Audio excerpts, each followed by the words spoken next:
ഇന്നിവിടെ മീനിന് ദേ ഈ ചെറിയൊരു ചൂരയായിരുന്നു കേട്ടോ മേടിച്ചത്.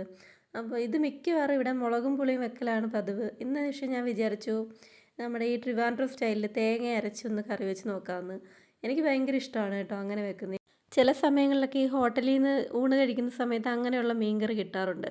അപ്പോൾ അതിനൊക്കെ നല്ല ടേസ്റ്റായിട്ട് തോന്നിയിട്ടുണ്ട്. അപ്പോൾ ആ ഒരു രീതിയിലൊന്ന് വെച്ചാലോ എന്ന് വിചാരിക്കുകയാണ്.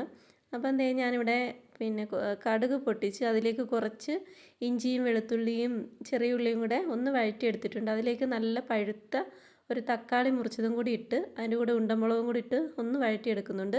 ആ സമയം കൊണ്ട് അതിന് വേണ്ടി ഒരു അരപ്പ് തയ്യാറാക്കാൻ വേണ്ടി കുറച്ച് തേങ്ങയും ഒരു 2 ടേബിൾ സ്പൂണോളം മുളക് പൊടിയും 1 ടേബിൾ സ്പൂൺ മല്ലിപ്പൊടിയും കൂടെ ചേർത്ത് കുറച്ച് ഉലുവയും ചേർത്തിട്ടുണ്ട്. ഇതെല്ലാം കൂടി നമുക്ക് നന്നായി നല്ല പേസ്റ്റാക്കി ഒന്ന് അരച്ചെടുത്തിട്ടുണ്ട്.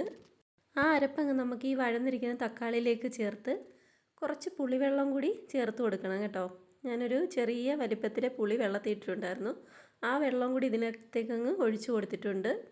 ഇതെല്ലാം കൂടെ ഒന്ന് കലക്കി അതിനോടൊപ്പം കുറച്ച് ഉപ്പും കൂടെ ചേർത്ത് നമുക്കിതൊന്ന് തിളപ്പിക്കാൻ വേണ്ടി വെക്കണം.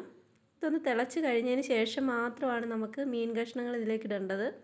ഇതൊന്ന് തിളച്ച് കഴിയുമ്പം മീനിൻ്റെ കഷ്ണങ്ങളും കൂടി ഇട്ട് ഒന്ന് അടച്ച് വെച്ച് ഒരു 10 മിനിറ്റോളം ഒന്ന് ചെറിയ തീയിലിട്ടൊന്ന് വേവിച്ചെടുത്താൽ നമ്മുടെ ഈ ഒരു മീൻകറി നല്ല ടേസ്റ്റി ആയിട്ടുള്ളൊരു മീൻകറി തയ്യാറായിട്ടുണ്ട്.